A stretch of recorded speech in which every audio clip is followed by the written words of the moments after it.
அப்படியே முகத்தில் அப்படியே தேஜஸ் தெரியுது போல இருக்கு அம்மா வீட்டுக்கு வந்ததும். எல்லா பொண்ணுங்களும் இப்படி தானே நீங்கள்? எங்கேயாவது கிளம்புற வரையும் வீட்டில் ஒரு வேலையை தொடரதே கிடையாது. எங்கேயாவது கிளம்பிட்டா வளைச்சி வளைச்சி வீட்டில் இருக்கிற வேலையெல்லாம் செய்யறா. புருஷன் வீட்டில் வந்தால் ஏமாத்துறது, அம்மா வீட்டுக்கு வந்தால் எல்லா வேலையும் செய்யுது.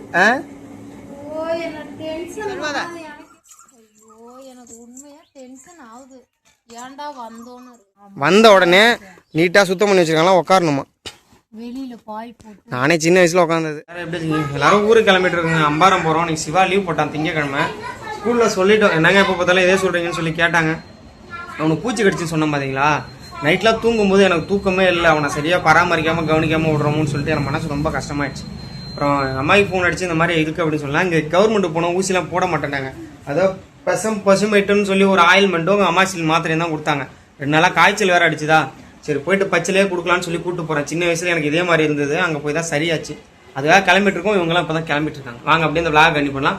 புதுசாக பார்த்தா மறந்துடாமல் நம்ம சேனலை லைக் பண்ணி சப்ஸ்கிரைப் பண்ணிவிட்டு வீடியோவுக்கு ஒரே ஒரு ஹைப் மட்டும் பண்ணுங்க. அவங்க துணியெல்லாம் எடுத்து ஆராய்ச்சி பண்ணிட்டு இருக்காங்க. சிவா நீங்கண்டா வா பா, என்ன பண்ணுறீங்க? ரொம்ப ரொம்ப வித்தியாசமானவங்க. காலையிலேருந்து சும்மா தான் உட்காந்தா. ஊருக்கு கிளம்புன்னு தெரியாமல் வீட்டு வேலையா எல்லாத்தையும் பார்த்துட்டு வீட்டுக்கு தேவையானதான் ஊருக்கு போகிறத எடுத்து வச்சுட்டு வீட்டு வேலையை பார்த்துருக்கலாம். வீட்டு வேலையை பார்த்துட்டு வந்து இப்போ போகும்போது சார்ஜரை காணும் அதை காணும்னு தேடிட்டு இருக்கா. எனக்கு மண்டை காயுது. எங்கேயாவது கிளம்புனா ஒரு ரிலாக்ஸாக போகவே முடியல.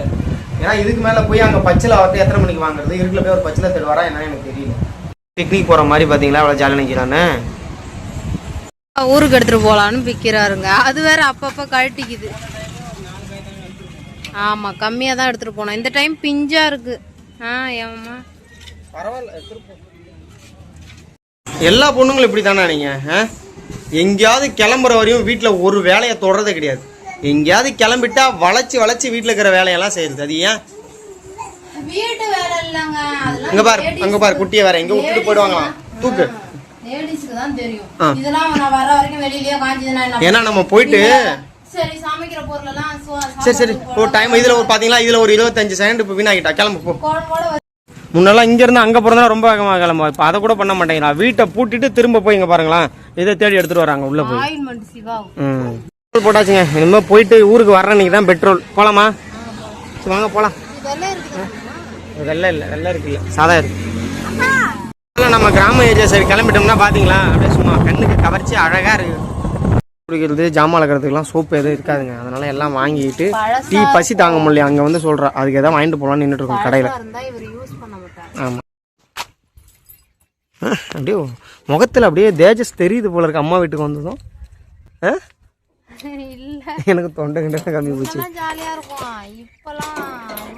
இப்போ மெயினாக என்னென்னா சிவாவை ஸ்கூலுக்கு அனுப்பாதது எனக்கு ரொம்ப கஷ்டமாக இருக்குது. ஏன்னா இப்போ பாருங்கள் எங்கெங்கே வந்துருச்சுன்னு. இதோ இங்கே இங்கே கை காட்டு, இங்கே இன்னும் காலில் இருக்கு. இதுக்கு பயந்துக்கிட்டு தான் நாங்கள் வந்ததே முக்கியமாக. ஆமாம், ஏன்னா ஜிஹெச்சில் ஒன்றும் பெருசாக கேர் பண்ணி பார்க்க மாட்டேறாங்க. அது சும்மா ஆயின்மெண்ட்டு அதுவும் கொடுத்துட்றாங்க புண்ணு மாதிரி.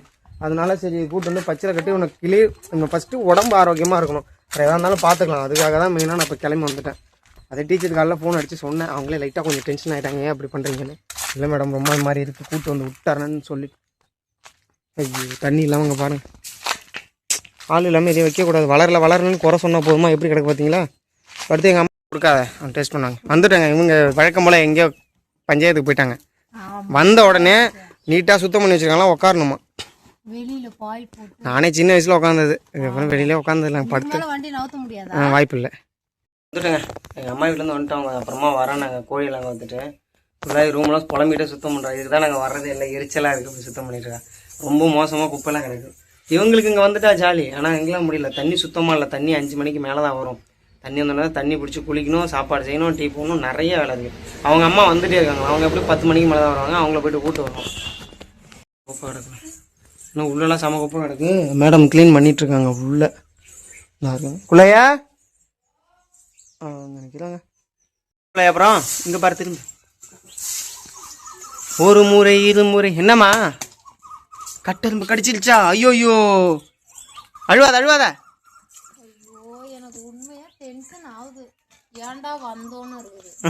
காலையிலே கிளம்ப சொன்னேன். கிளம்ப வந்து இப்போ அழுவுறா. அங்கே இதெல்லாம் எறும்பு கடிக்குது, அது கடிக்குதுன்னுட்டு. இல்லைங்க, இந்த எத்தனை நாளா பூட்டி வச்சாங்கன்னு தெரியல. அந்த டஸ்ட்லாம் ஏதோ நெஞ்சு அரிக்கிற மாதிரி ஒரு மாதிரி ஏறுது. ஐயோ முடியல கடவுளே. பாப்பா ஏன் அப்படி பிடிச்சிருக்க? நல்லா இருக்கு. மூஞ்ச பாத்தீங்களா? அது என்னம்மா இன்னொரு வாட்டி சொல்லு. அப்படி வீடியோ பார்த்தா நடிக்கக்கூடாது, உண்மையான உன் முகத்தை காட்டு. இதுதான் கடைசி இனிமே என்னால கூப்பிடுவாங்க. அவங்க அம்மா வீட்டுக்கு அவளை கூப்பிடுறதுக்கு என்னமோ நான் எங்க அம்மா வீட்டு கூட்ட மாதிரி சீன் காட்டுறேன் பாருங்க. இதுல என்னன்னா சிவன்யா தாங்க ரொம்ப அட்டகாசம் பண்றா. கீழே விட்டா ஒரு ரவுண்ட் அடிச்சு வேப்பம் மூட்டை எல்லாத்தையும் எடுத்து வாயில வைக்கிறா. கீழே விடலன்னா அழுவுதா, தூக்கி வச்சா ஸ்லிப் ஆகிட்டே இருக்கா. இவ்வளோ பிடிச்சி மேனேஜ் பண்ணுறது ஒரு பெரிய வேலையாக இருக்குது. பொறுப்பாக வேலை செய்யறா. புருஷன் வீட்டில் வந்தால் ஏமாத்துறது, அம்மா வீட்டுக்கு வந்தால் எல்லா வேலையும் செய்யுது. சரி சரி முடிச்சுட்டு வாங்க. நான் என் வீட்டில் இருந்தால் கூட வேலை செய்ய மாட்டேங்க. தண்ணி குடிக்கிறதுக்கு குடிக்க போகிறேன். இவங்களுக்கு ஃபேன் எடுத்துகிட்டு வரணுமா? ஏன்னா அவள் செஞ்சாலும் அது எனக்கு சுத்தமாக பிடிக்காது, இந்த ஜாமான் வளர்க்குறது இதெல்லாம். அதுக்குன்னே நான் இப்போ நானே சரி வளர்க்கலான்னு எடுத்து ரெடி பண்ணிட்டு இருக்கேன். மாமியாரை கூப்பிட்டு வந்துட்டேங்க. தூங்கிட்டு இருந்தவன் எந்திரிச்சு பசி நான் சிக்கன் ரைஸ் வேணும் ஃபேமிலியோட பசி டைம் எல்லாம்.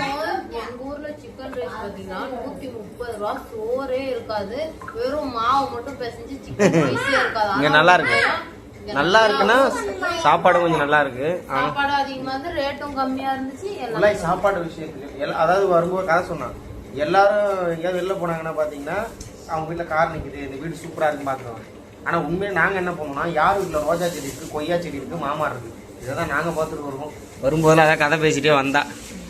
அப்புறம் அவ்வளோதாங்க. இன்னொரு லாகில் மீட்டில் பாய்ங்க.